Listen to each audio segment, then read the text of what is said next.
తెలంగాణ ప్రభుత్వం కీలక నిర్ణయం తీసుకుంది. రాష్ట్రంలో పీఏసీఎస్ చైర్మన్లు, డైరెక్టర్ల పాలకవర్గాలు రద్దు చేసింది. ఆగస్టు 14న పీఏసీఎస్ల పదవీకాలం ముగిసింది. 9 జిల్లాల డీసీసీబీలను తొలగిస్తూ ప్రభుత్వం ఉత్తర్వులు జారీ చేసింది.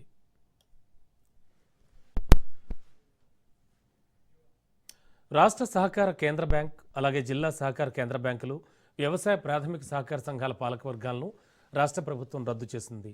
టెస్కాబ్, డీసీసీబీలు, పీఏసీఎస్లకు అధికారులను ఇన్ఛార్జీలుగా నియమించేలా సహకార శాఖ ఉత్తర్వులు జారీ చేసింది. రాష్ట్రంలోని 904 పీఏసీఎస్లు, 9 డీసీసీబీలతో పాటు టెస్కాబ్ పాలక మండల పదవీకాలం ఫిబ్రవరిలో ముగిసింది. గత పాలకవర్గాలనే పర్సన్ ఇన్ఛార్జ్ మేనేజింగ్ కమిటీలుగా 6 నెలల పాటు కొనసాగిస్తూ ఫిబ్రవరి 14న ప్రభుత్వం ఉత్తర్వులు జారీ చేసింది. ఆ తర్వాత నిరవధికంగా పొడిగిస్తూ ఆగస్టు 14న ఉత్తర్వులు జారీ చేసింది.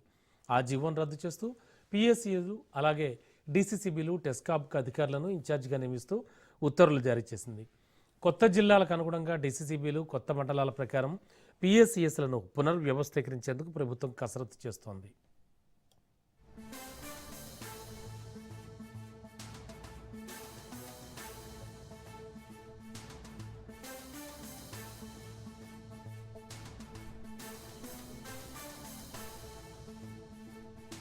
స్పీకర్ తీర్పుపై బీఆర్ఎస్ నేతలు హైకోర్టును ఆశ్రయించారు. ఫిరాయింపు పిటిషన్లపై కోర్టు మెట్లెక్కారు గులాబీ నేతలు. 5 ఎమ్మెల్యేలు ఫిరాయింపు ఆరోపణలు ఎదుర్కొంటున్నారు. 5 ఎమ్మెల్యేలపై స్పీకర్ తీర్పు నేపథ్యంలో హైకోర్టులో పిటిషన్ దాఖలు చేశారు. ట్రైబ్యునల్ చైర్మన్ హోదాలో తీర్పు ప్రకటించారు స్పీకర్ గడ్డం ప్రసాద్ కుమార్. 5 ఎమ్మెల్యేలు పార్టీ మారలేదని, వాళ్లు బీఆర్ఎస్లోనే ఉన్నారంటూ స్పీకర్ తీర్పు వెలువరించారు. పార్టీ మారినట్టు ఎలాంటి ఆధారాలు లేవంటూ వారిపై నమోదైన అభియోగాలు డిస్మిస్ చేశారు. 5 ఎమ్మెల్యేలు పార్టీ మారలేదని స్పీకర్ కార్యాలయం కూడా స్పష్టం చేసింది. స్పీకర్ తీర్పును బీఆర్ఎస్ హైకోర్టులో సవాల్ చేసింది. స్పీకర్ ఇచ్చిన తీర్పును రద్దు చేయాలని హైకోర్టులో పిటిషన్ దాఖలు చేసింది. సోమవారం పిటిషన్ విచారణకు వచ్చే అవకాశం ఉంది.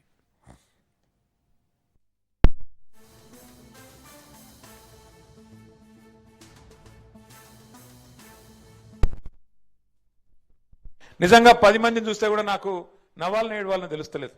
నిన్న స్పీకర్ గారు, మనం వాళ్ళకి స్పీకర్ గారు ముంగట న్యాయస్థానం పోయినాం.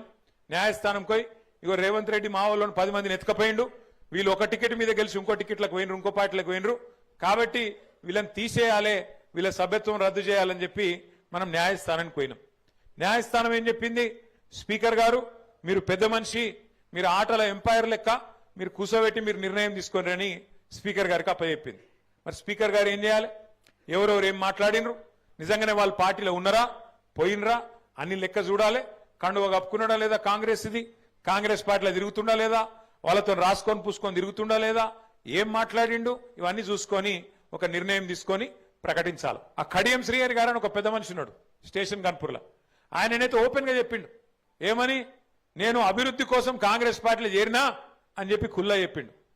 అట్లాగే పోచారం శ్రీనివాసరెడ్డి గారు మన ప్రభుత్వంలో 5 ఏళ్లు మంత్రి, 5 ఏళ్లు మరి స్పీకర్. ఆ పెద్ద మనిషి చెప్పిండు, ఢిల్లీ దాకా పోయి రాహుల్ గాంధీని కలిసి బయటకు వచ్చి చెప్పిండు. ఏమని చెప్పిండు? నేను ఇప్పుడే రాహుల్ గాంధీని కలిసి కాంగ్రెస్ పార్టీలో చేరినా, మరి నాకు రాహుల్ గాంధీ గారు స్వాగతం పలికిండ్రు అని పెద్ద పెద్ద మాటలు చెప్పిండు. కానీ ఇలా ఇద్దరు పెద్ద మనుషులు, ఇటు శ్రీనివాసరెడ్డి గారు, అటు కడియం శ్రీహరి గారు, ఇద్దరు కూడా స్పీకర్ ముంగట పోయి పచ్చి అబద్ధాలు చెప్తున్నారు. మేము ఎక్కడ పోలే, మేము టీఆర్ఎస్ పార్టీలోనే ఉన్నాం, మేము ఎక్కడ పోయినాం కాంగ్రెస్లకు అని చెప్పి అలా అబద్ధం చెప్తుంటే, స్పీకర్ గారు అన్ని ఆధారాలుంటే అది పక్కకు పెట్టి వీళ్ళెవ్వరు కూడా మా వాళ్ళు కాదు, కాంగ్రెస్ వాళ్ళు కాదు, వీళ్ళందరూ కూడా టీఆర్ఎస్ వాళ్ళు అని చెప్పి పాపం స్పీకర్ గారు కూడా పచ్చి అబద్ధాలు చెప్పే పరిస్థితి వచ్చింది. పార్లమెంట్ ఎన్నికల్లో గెలవడం సులభం కానీ పంచాయతీ ఎన్నికల్లో గెలవడం కష్టమని బీఆర్ఎస్ వర్కింగ్ ప్రెసిడెంట్ అన్నారు. ప్రతిపక్షంలో ఉన్నప్పుడు సిరిసిల్ల జిల్లాలో కాంగ్రెస్ 10 సీట్లు గెలవలేదని, కానీ ఇప్పుడు బీఆర్ఎస్ 80 గ్రామాల్లో గెలిచిందని తెలిపారు. సీఎం రేవంత్ రెడ్డి లాగే ఫిరాయింపు ఎమ్మెల్యేలు కూడా మాటలు మారుస్తున్నారన్నారు. ప్రెస్ మీట్ పెట్టి చెప్తున్నాడు, 5 నిమిషాలలో మాట మార్చిండు ముఖ్యమంత్రి. మొదలు ఏమన్నాడు, మేము 66% గెలిచినాం, ఇది రాష్ట్రంలో మేము 66% గెలిచినామని మొదలు డైలాగులు కొట్టిండు. ఇది మా ప్రభుత్వానికి ప్రజలిచ్చిన ఆశీర్వాదం అని మొదలు డైలాగ్ కొట్టిండు. అతనికి 5 నిమిషాలకే మాట మార్చిండు. స్థానిక ఎన్నికలు అంటే లోకల్ విషయాల మీద జరుగుతాయి, లోకల్ అక్కడ ఉండే పరిస్థితులు బట్టి, కులం బట్టి, ఇంకోటి బట్టి జరుగుతుంది, దానికి మాకేం సంబంధం అని 5 నిమిషాల మాట మార్చిండు. కానీ నేను ముఖ్యమంత్రి గారిని ఇలా సిరిసిల్ల వేదికగా వారికి నేను ఒక సవాల్ విసురుతా ఉన్నా.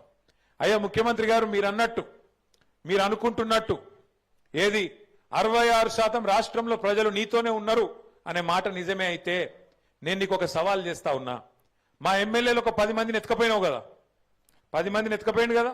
ఆ 10 మందికి దమ్ముంటే రాజీనామా పెట్టి ప్రజలు చెప్తారు ఎవరు ఎక్కడున్నారు, ఎవరి శాతం ఎంత, ఎవరి బతుకెంత, ఎవరి ఎత్తెంత, ఎవరి పొడువెంత ప్రజలు తెలుస్తారు. 10 మందితో రాజీనామా పెట్టి రా ఎలక్షన్లకు. నిజంగా 10 మందిని చూస్తే కూడా నాకు నవ్వాలని ఏడవాలని తెలుస్తలేదు. నిన్న స్పీకర్ గారు మనం వాళ్ళకు స్పీకర్ గారు ముంగట న్యాయస్థానం పోయినాం. న్యాయస్థానం పోయి ఇగో రేవంత్ రెడ్డి మా వాళ్ళని 10 మందిని ఎత్తుకపోయిండు, వీళ్ళు ఒక టికెట్ మీద గెలిచి ఇంకో టికెట్లకు పోయినరు, ఇంకో పార్టీలకు పోయినరు, కాబట్టి వీళ్ళని తీసేయాలి, వీళ్ళ సభ్యత్వం రద్దు చేయాలని చెప్పి మనం న్యాయస్థానానికి పోయినాం. న్యాయస్థానం ఏం చెప్పింది, స్పీకర్ గారు మీరు పెద్ద మనిషి, మీరు ఆటల ఎంపైర్ లెక్క మీరు కూర్చోబెట్టి మీరు నిర్ణయం తీసుకోండి అని స్పీకర్ గారికి అప్పచెప్పింది. మరి స్పీకర్ గారు ఏం చేయాలి, ఎవరెవరు ఏం మాట్లాడినరు, నిజంగానే వాళ్ళ పార్టీలో ఉన్నారా పోయినరా అన్ని లెక్క చూడాలి. కండువ కప్పుకున్నాడా లేదా కాంగ్రెస్, ఇది కాంగ్రెస్ పార్టీలో తిరుగుతుండా లేదా, వాళ్ళతో రాసుకొని పూసుకొని తిరుగుతుండా లేదా, ఏం మాట్లాడిండు, ఇవన్నీ చూసుకొని ఒక నిర్ణయం తీసుకొని ప్రకటించాలి. ఆ కడియం శ్రీహరి గారు అని ఒక పెద్ద మనిషి ఉన్నాడు స్టేషన్ కన్పూర్లో, ఆయననైతే ఓపెన్ గా చెప్పిండు, ఏమని నేను అభివృద్ధి కోసం కాంగ్రెస్ పార్టీలో చేరినా అని చెప్పి ఖుల్లా చెప్పిండు. అట్లాగే పోచారం శ్రీనివాసరెడ్డి గారు మన ప్రభుత్వంలో 5 ఏళ్లు మంత్రి, 5 ఏళ్లు మరి స్పీకర్. ఆ పెద్ద మనిషి చెప్పిండు, ఢిల్లీ దాకా పోయి రాహుల్ గాంధీని కలిసి బయటకు వచ్చి చెప్పిండు, ఏమని చెప్పిండు, నేను ఇప్పుడే రాహుల్ గాంధీని కలిసి కాంగ్రెస్ పార్టీలో చేరినా, మరి నాకు రాహుల్ గాంధీ గారు స్వాగతం పలికిండ్రు అని పెద్ద పెద్ద మాటలు చెప్పిండు. కానీ ఇలా ఇద్దరు పెద్ద మనుషులు, ఇటు శ్రీనివాసరెడ్డి గారు అటు కడియం శ్రీహరి గారు, ఇద్దరు కూడా స్పీకర్ ముంగట పోయి పచ్చి అబద్ధాలు చెప్తున్నారు.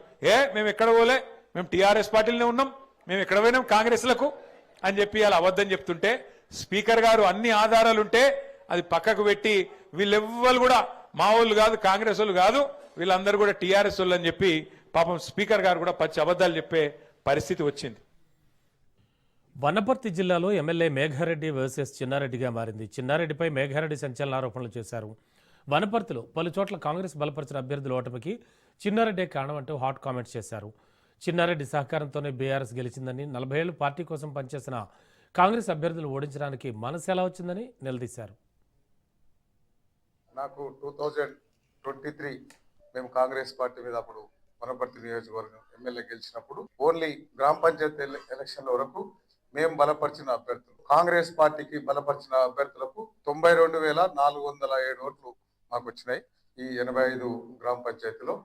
బీఆర్ఎస్ పార్టీకి 59,788 బీఆర్ఎస్ లకు వచ్చినాయి. కాంగ్రెస్ పార్టీ దాదాపు 32,619 ఓట్లు మాకు ఎక్కువ వచ్చినాయి. దాన్ని మేము పర్సెంటేజ్ లో తీస్తే 35.9% మాకు ఎక్కువ వచ్చినాయి వాళ్ళకంటే ఓట్లు. చాలా గ్రామాలలో లాస్ట్ ఎంత దిగజారిందంటే వాళ్ళు మా అభ్యర్థులకు, మేము గెలిచిన అభ్యర్థులకు బీఆర్ఎస్ వాళ్ళు కండవాలు కప్పి సంతోషపడి రాక్షసానందం పొందుతున్నారు. దానికి కొంతమంది ఇంకా చాలా విలేజ్లు ఉన్నాయి, సో ఆ పేరు నేను చెప్పదలుచుకోలే. కానీ ఇన్ని రోజులు దాదాపు స్వాతంత్రం వచ్చినప్పటి నుంచి వనపర్తి ప్రజలు కాంగ్రెస్ జెండా మోసి చేయి గుర్తు మీద ఓట్లు వేసారు. ఒకవేళ నేను చెప్పే ఆ పెద్ద నాయకులు ఎదురు వచ్చే శత్రువు ఎట్లాగో మేము ఫేస్ చేస్తాం బీఆర్ఎస్ పార్టీ. వెనుక నుంచి మేము చాలా పెద్ద మనసులో, మేము చాలా సీనియర్ అనుకునే నాయకులకు నేను ఒక సలహా ఇస్తున్నా. నేనేమి ఇవన్నీ ఏఐసిసికి, పిఈసిసికి మా కాంగ్రెస్ పార్టీ సిద్ధాంతాల ప్రకారం నేను కాంప్లైంట్ చేస్తున్నా, అన్ని ప్రూఫ్స్తో సహా. వాళ్ళకి నేను ఏం చెప్తున్నంటే, ఒకవేళ మేఘారెడ్డి మీద బీఫామ్ వచ్చి కాంగ్రెస్ పార్టీ గెలిస్తే మేఘారెడ్డి మీద కోపం ఉంటే చేయాల్సింది చేసారు. మళ్ళీ మల్లురావు గారికి పార్లమెంట్ వచ్చినప్పుడు కోపం ఉంటే చేయాల్సింది చేసారు. ఇప్పుడు ఆ వనపర్తి ప్రజలు, నేను నవంబర్ 30 తారీఖు నాడు పోలింగ్ అయింది. డిసెంబర్ 3 రోజు మేము గెలిచినాం. రాజీవ్ చౌక్ల నేను చెప్పినట్లు నా మాట ప్రకారం నేను ఆ రోజు వరకు నేను అదే స్టాండ్ మీద కాంగ్రెస్ పార్టీ జెండా మోసిన వాళ్ళకే, వార్డు మెంబర్లకు, సర్పంచ్లకు, మిగతా అందరికీ ఆ కుర్చీలో కూర్చోబెడతాను చెప్పినాం. అదే స్టాండ్ మీద నేనున్నా. కానీ ఇప్పుడు నేను చెప్పే కొంతమంది పెద్ద మనుషులు ఇప్పుడు వాళ్ళు చేసిన రాక్షసానందం, వాళ్ళు ఆలోచన విధానం, దానికి వనపర్తి ప్రజలు, వనపర్తి మేధావులు ఆలోచన చేయాలి. ఇవన్నీ వనపర్తి ప్రజలందరూ గమనిస్తున్నారు. రాబోయే రోజులలో ఈ వనపర్తి ప్రజలు ఏం తీర్పిచ్చినా దానికి స్టాండ్ అయి ఉంటాం. Welcome back. ఇటీవల జరిగిన సర్పంచ్ ఎన్నికల్లో గెలుపొందిన బీజేపీ సపోర్టర్స్ను సన్మానించారు బీజేపీ రాష్ట్ర అధ్యక్షులు రామచంద్రరావు. బీఆర్ఎస్, కాంగ్రెస్ ఒక్కటే బీజేపీని ఓడించే ప్రయత్నం చేశారన్నారు బీజేఎల్పీ నేత ఏలేటి మహేశ్వర్ రెడ్డి. అయినప్పటికీ అత్యధిక సర్పంచ్ పదవులను బీజేపీ కైవసం చేసుకుందన్నారు. రేవంత్ కేవలం కమిషన్ల కోసమే పనిచేస్తున్నారని, రాష్ట్ర ప్రజల సంక్షేమం ఆయనకు అవసరం లేదని విమర్శించారు. దమ్ముంటే హిల్ట్ పాలసీపై చర్చకు రమ్మని, రాబోయే ఎంపీటీసీ జడ్పీటీసీ ఎన్నికల్లో మన సత్తా చూపబోతున్నామన్నారు.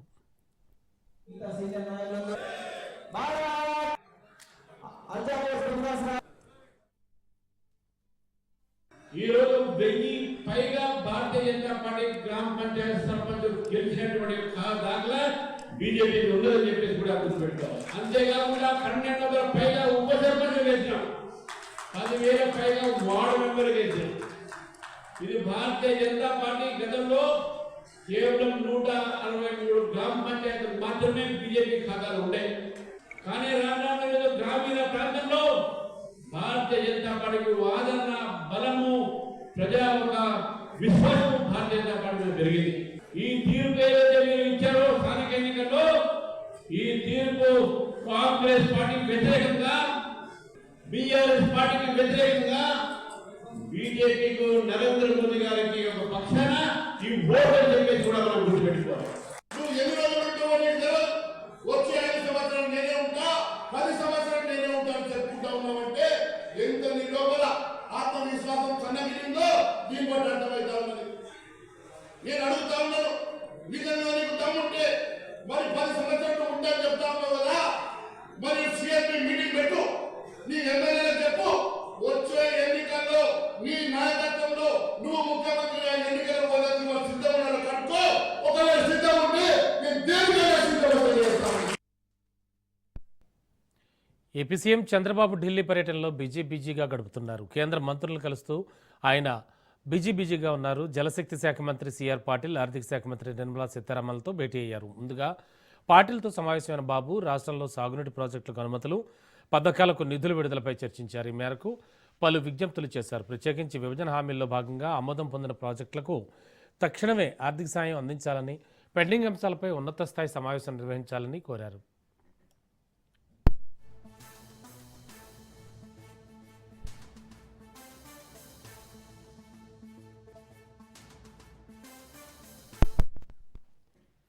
నిర్మలా సీతారామన్ను కలిసిన చంద్రబాబు పూర్వోదయ, శాసకీ పథకాల ద్వారా ఏపీకి చేయూత ఇవ్వాలని విజ్ఞప్తి చేశారు. రాయలసీమను హార్టికల్చర్ హబ్గా తీర్చిదిద్దేందుకు వచ్చే బడ్జెట్లో నిధులు కేటాయించాలని, కరువు పీడిత ప్రాంతాల దాహార్తిని తీర్చేందుకు, సాగునీటి అవసరాల కోసం, గోదావరి వరద జలాల మళ్లింపు కోసం చేపట్టే పోలవరం నల్లమల్ల సాగర్ ప్రాజెక్టుకు చేయూత అందించాలని అడిగారు ఆయన.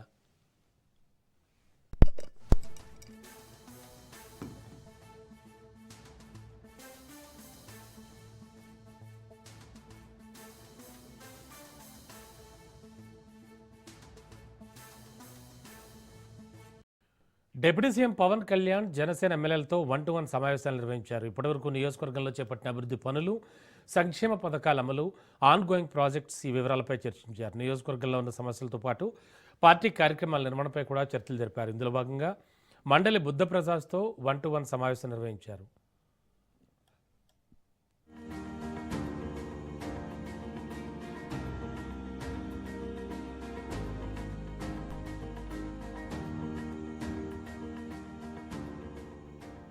మెడికల్ కాలేజీలపై వైసీపీ సేకరించిన కోటి సంతకాలన్నీ బోగస్ సంతకాలంటున్నారు మంత్రి కొల్లు రవీంద్ర.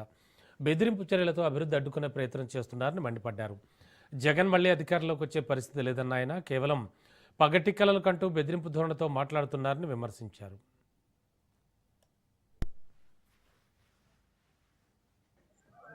మెడికల్ కాలేజీ ప్రైవేటీకరణ అని చెప్పి వాళ్ళు మాట్లాడుతున్నటువంటి మాటలు చూస్తా ఉంటే హాస్యాస్పదంగా ఉంది. అది ప్రభుత్వ సంస్థే, ప్రైవేట్ వాళ్ళు బిల్డ్ చేస్తారు, కొన్ని రోజులు దాన్ని నడిపిస్తారు, తర్వాత ప్రభుత్వానికి అప్పచెప్పి వెళ్తారు. దానివల్ల సీట్లు తగ్గవే, ఇంకా సీట్లు పెరుగుతాయి. దానివల్ల ప్రజలకి వైద్య సహాయం పెరుగుతుంది, అంతే తప్ప ఇక్కడ ఎక్కడా కూడా ప్రజలకి ఇబ్బంది కలిగే పరిస్థితి ఉంది. వైద్య సహాయం పెరుగుతుంది, మెడికల్ సీట్లు పెరుగుతాయి, అసెట్ క్రియేట్ అవుతుంది, రాష్ట్రం మీద భారం పడదు. కానీ జగన్మోహన్ రెడ్డి విధానం ఏంటంటే అవి జరగకూడదు, దుర్మార్గమైనటువంటి ఆలోచనతో చేస్తా ఉన్నాడు. జైలు పంపించి అసలు ఆయన రావాలి కదా, అధికారంలోకి వచ్చే సమస్య లేదు. ఇవాళ ప్రజలు ఇచ్చినటువంటి తీర్పులో కానీ, ప్రజలు ఈరోజు చూపిస్తున్నటువంటి ఆదరణలో కానీ దొంగ సంతకాలు పెట్టుకుని అవన్నీ తీసుకెళ్లి గవర్నర్ గారికి ఇచ్చి ఒక దుర్మార్గమైనటువంటి ప్రచారం చేయడానికి ప్రయత్నం చేశాడు. వాళ్ళు పూర్తిగా ఫెయిల్ అయ్యారు, అట్టర్ ఫెయిల్ అయిపోయారు వాళ్ళు.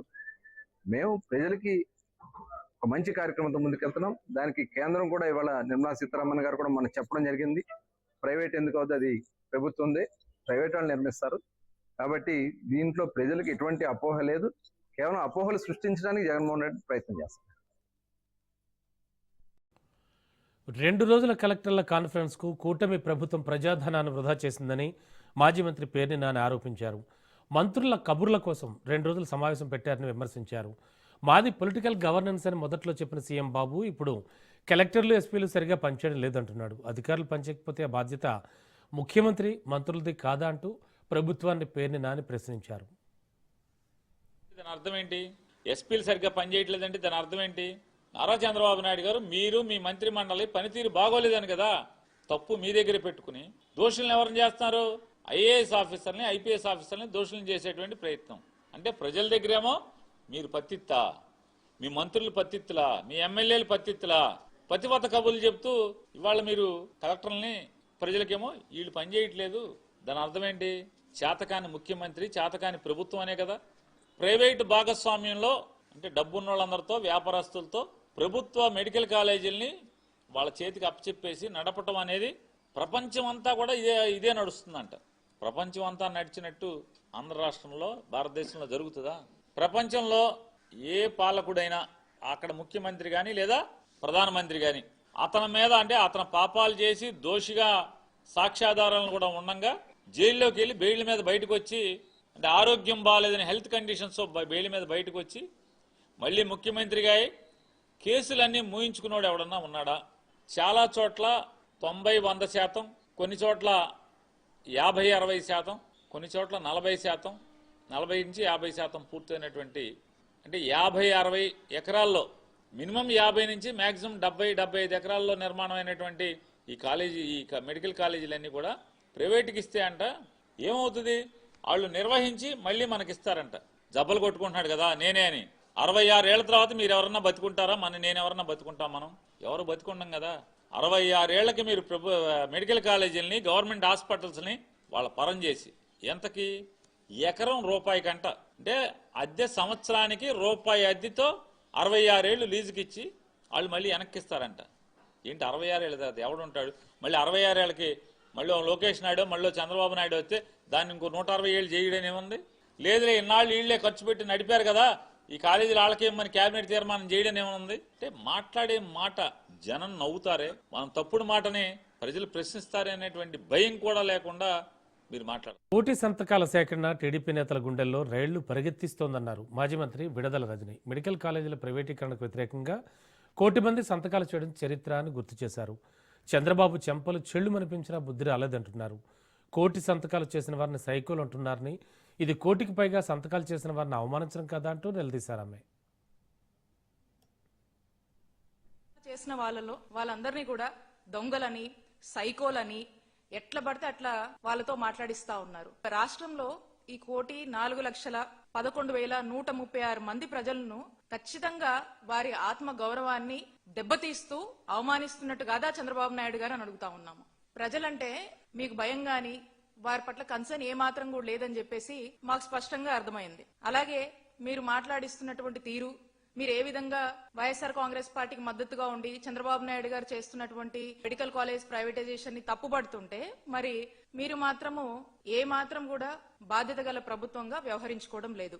అందుకనే ప్రజలు స్వచ్ఛందంగా వచ్చి ఇంతమంది వాళ్ళ యొక్క సంతకాలతో ఈ ప్రభుత్వాన్ని బండకేసి కొడతా ఉంది. పీపీపీ అంటూ దానికి ఏవేవో అర్థాలు వీళ్ళే క్రియేట్ చేసి మళ్ళీ ఇంకేదో డైలాగులు మాట్లాడుతూ దీని మీద ఒక్కొక్కరు ఒక్కొక్కలాగా వాళ్ళకు వచ్చినట్టుగా మాట్లాడుతూ ఏ విధంగా దీన్ని కామెంట్ చేస్తూ ఏ విధంగా దీన్ని హేళన చేస్తూ వెళ్తున్నారో రాష్ట్ర ప్రజలు అందరూ కూడా చూస్తున్నారు. కాబట్టి ఈ 1 కోటి సంతకాలు ఖచ్చితంగా రానున్న రోజుల్లో మిమ్మల్ని దింపడం ఖాయమనేటువంటి సంకేతాలు ఇచ్చారు. మరి ఇవే సంకేతాలని, ప్రజల యొక్క ఆవేదనని మా నాయకుడు జగన్మోహన్ రెడ్డి గారు రాష్ట్ర వ్యాప్తంగా చేపట్టినటువంటి 1 కోటి సంతకాల సేకరణ కార్యక్రమంలో భాగంగా ఆ సంతకాలు వచ్చినటువంటి సంతకాలన్నిటి ఆ పత్రాలు ఏవైతే ఉన్నాయో ఇక్కడ కేంద్ర కార్యాలయంలో ఇక్కడ నుంచి ఫ్లాగ్ ఆఫ్ చేసి జగన్ గారు వాటన్నిటినీ కూడా గవర్నర్ ఆఫీస్ కి పంపించడం జరిగింది.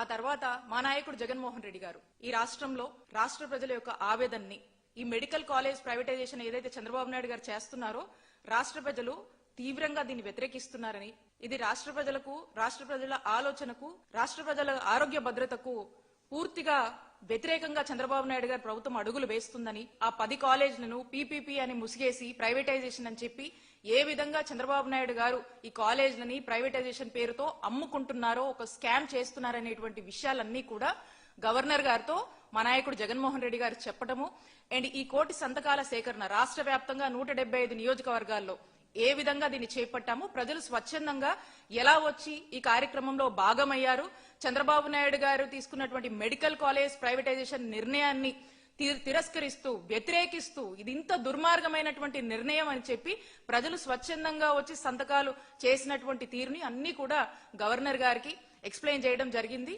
ఆ గవర్నర్ గారు కూడా ఈ రాష్ట్ర ప్రజల పట్ల, వాళ్ళు పడుతున్నటువంటి ఇబ్బందుల పట్ల జగన్మోహన్ రెడ్డి గారు ఇచ్చినటువంటి వివరణతో వారు కూడా అవన్నీ విని వారు కూడా చాలా సానుకూలంగా స్పందించారు. ఈ ఆవేదనని, ఈ బాధల్ని ప్రజల పక్షాన, ప్రజల గురించి ఆలోచించమని చెప్పి కూడా జగన్మోహన్ రెడ్డి గారు గవర్నర్ గారికి చెప్పడం జరిగింది. మరి వారు కూడా ఒక బాధ్యత గల వ్యక్తిగా అర్థం చేసుకున్నారని చెప్పి మేము భావిస్తా ఉన్నాము.